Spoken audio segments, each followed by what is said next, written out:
Jumpa kembali bersama Teras Matematika. Kali ini kita akan mempelajari dimensi 3 pada subpembahasan kedudukan, titik, garis, dan bidang.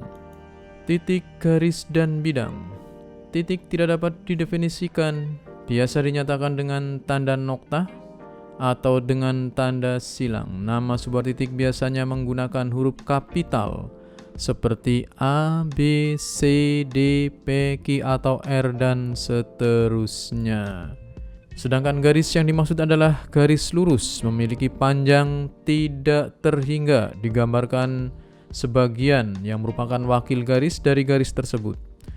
Nama garis biasanya dinamakan dengan menyebut nama dari wakil garis itu dengan huruf kecil seperti G, H, L, atau dua huruf kapital yang terletak pada pangkal dan ujung garis tersebut. Misalnya garis AB, AC, DF, dan lainnya. Seperti ini misalnya. Kemudian bidang. Bidang di sini adalah bidang datar yang dapat diperluas seluas-luasnya. Hanya dilukiskan sebagian saja yang disebut sebagai wakil bidang, yang mempunyai ukuran panjang dan lebar. Nama dari wakil bidang dituliskan pada pojok bidang dengan memakai huruf Greek, misalnya alfa, beta, gamma, atau huruf kapital H, U, V, K, atau dengan menyebutnya titik sudut dari wakil bidang tersebut. Seperti ini misalnya. Kalau ini bidang alfa, ini bidang V, ini bidang A, B, C, D. Kedudukan titik dan garis. Kedudukan titik dan garis ada dua macam, yaitu yang pertama, titik terletak pada garis. Sebuah titik A dikatakan terletak pada garis L jika titik A dapat dilalui oleh garis L. Gambarnya seperti ini. Ini titik, ini garis. Nah, garis ini melalui titik yang dimaksud. Seperti ini gambarannya. Kemudian titik di luar garis. Sebuah titik B dikatakan berada di luar garis K jika titik B tidak dapat dilalui garis K. Misalnya ini titik B, kemudian ini garis K. Nah, seperti ini kedudukannya. Ya. Jadi titik ini tidak dapat dilalui garis K, dikatakan titik di luar garis. Untuk lebih mudahnya perhatikan contoh berikut. Isilah titik-titik di bawah ini dengan menyatakan hubungan kedudukan titik garis pada kubus A, B, C, D, E, F, G, H berikut. Ini adalah kubus. Kubus A, B, C, D, E, F, G, H. Kita lihat titik H. Titik H terletak pada garis HF. Kemudian titik C terletak di luar garis AF. Kemudian titik D, kita lihat titik D, D itu ini ya, terletak di luar garis BF. Demikian juga titik G, tentu saja titik G adalah ini. Nah, ini adalah terletak di luar garis AC. Kemudian kedudukan titik dan bidang. Kedudukan titik dan bidang ada dua macam, yaitu yang pertama, titik terletak pada bidang. Titik A dikatakan terletak pada bidang U jika titik A dapat dilalui oleh bidang U. Ilustrasinya seperti ini. Ini adalah bidang U, kemudian ini titiknya. Nah, inilah yang dinamakan dengan titik terletak pada bidang. Titik A ini terletak pada bidang U. Oke, selanjutnya titik di luar bidang. Titik B dikatakan di luar bidang V jika titik B tidak dapat dilalui oleh bidang. Nah, ini bidang V. Kemudian ini adalah titik B, ini di luar. Nah, seperti ini gambarannya. Oke. Untuk lebih mudahnya perhatikan contoh berikut. Istilah titik-titik di bawah ini dengan menyatakan hubungan kedudukan titik bidang pada kubus A, B, C, D, E, F, G, H. titik H misalnya pada bidang ACGE. Nah, kita lihat titik H, ini titik H itu ini ya. Ini adalah titik H. Kemudian bidang ACGE, ACGE. Nah, ini titik H-nya di sini. Berarti ia di luar.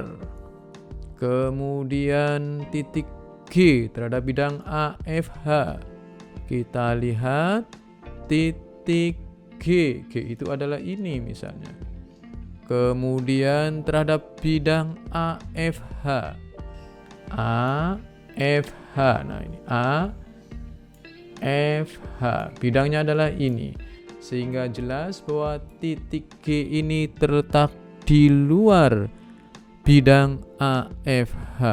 Kemudian bagaimana dengan titik B? Kita lihat titik B ya, titik B. Titik B itu adalah yang ini. Kemudian bidang BDHF.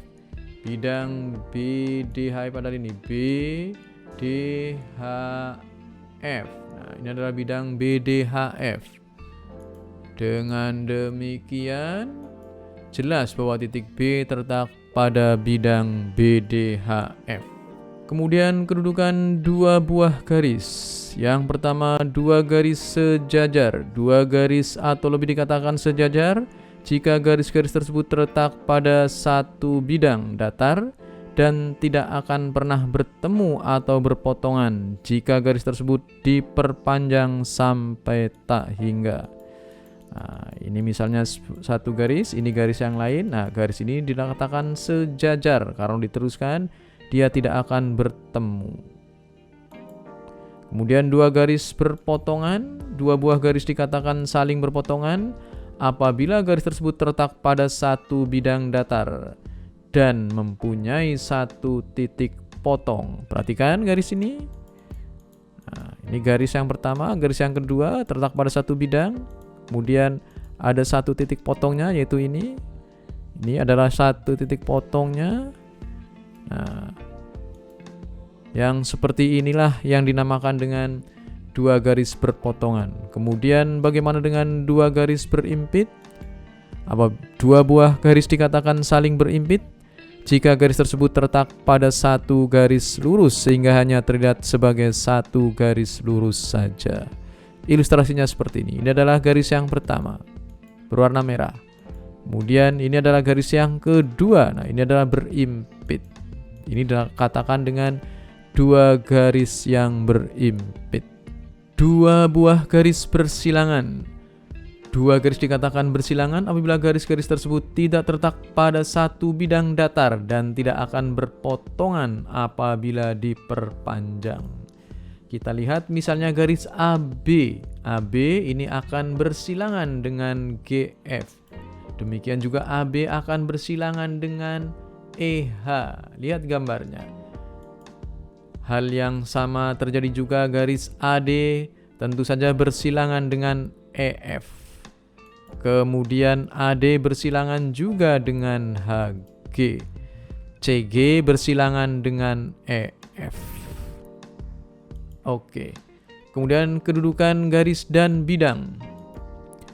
Garis terletak pada bidang. Suatu garis terletak pada bidang jika terdapat lebih dari satu titik persekutuan antara garis dan bidang tersebut. Gambarannya seperti ini. Ini adalah garis yang merah, kemudian yang hijau adalah bidang. Ya, jadi seperti ini. Ini namanya garis terletak pada bidang. Kemudian bagaimana dengan garis sejajar dengan bidang?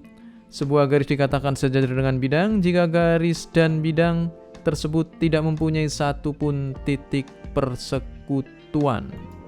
Gambarannya seperti ini. Ini adalah garis dan bidang yang sejajar. Ya, kita lihat. Nah, seperti inilah. Sejajar.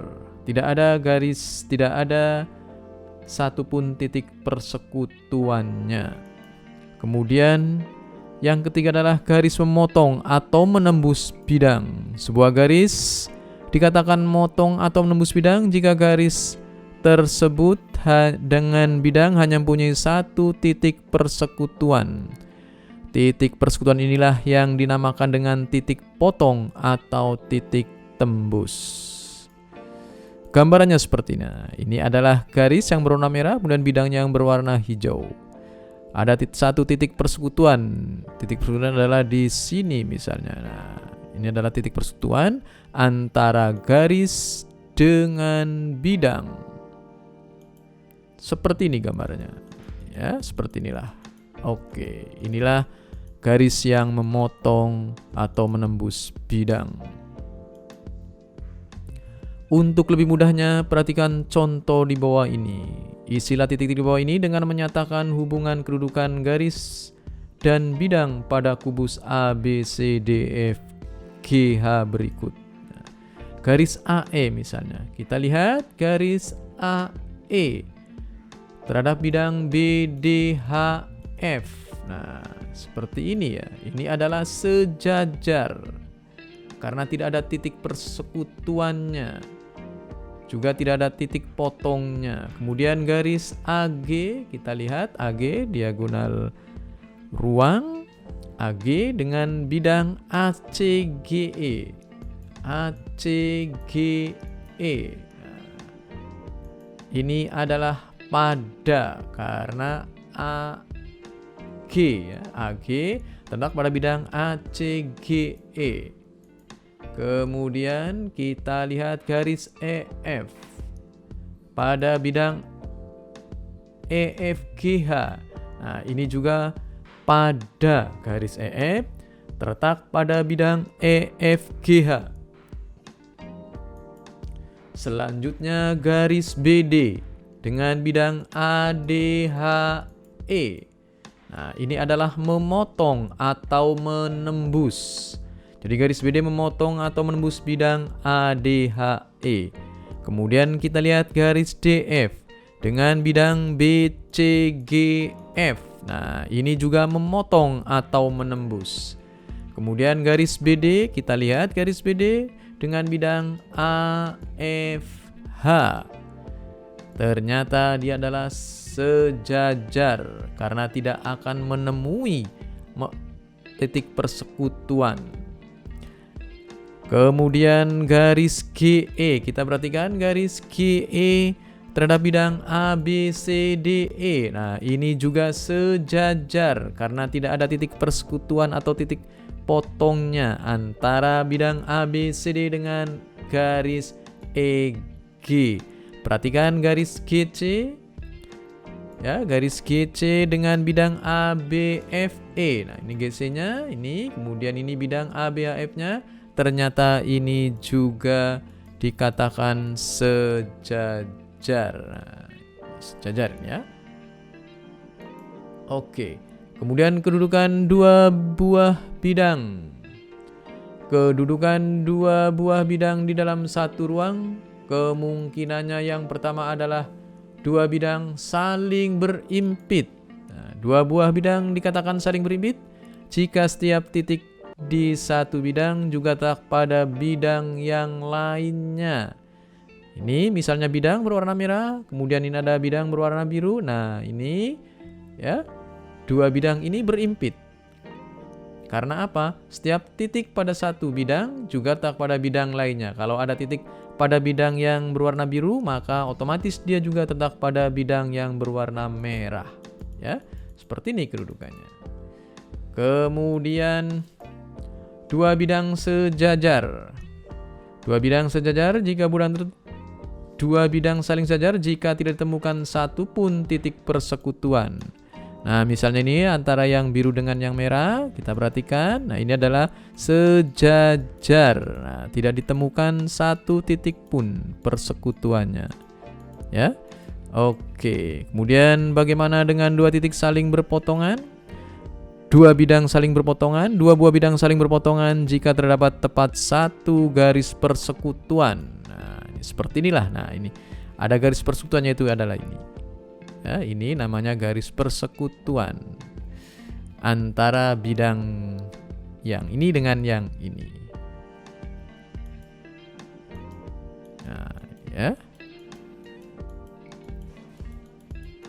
Inilah ya, seperti ini. Oke. Perhatikan contoh di bawah ini. Istilah titik-titik di bawah ini dengan menyatakan hubungan kedudukan bidang dengan bidang pada kubus A, B, C, D, F, G, H. Bidang ADHE. Kita lihat bidang ADHE terhadap bidang BCGF. Tentu saja ini adalah sejajar. Kemudian bidang ACGE. ACGE dengan BDHF. Ini adalah berpotongan. Kemudian AFH dengan BDG. Ini adalah sejajar. Kemudian BCHE dengan ACGE.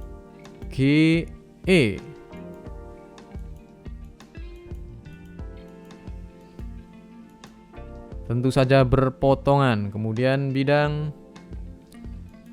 selanjutnya bidang ABCD dengan AFH. Tentu saja ini adalah berpotongan. Dengan demikian selesailah sudah pembahasan kita tentang kedudukan titik, garis, dan bidang. Terima kasih atas perhatiannya. Mohon maaf kekurangannya. Assalamualaikum warahmatullahi wabarakatuh.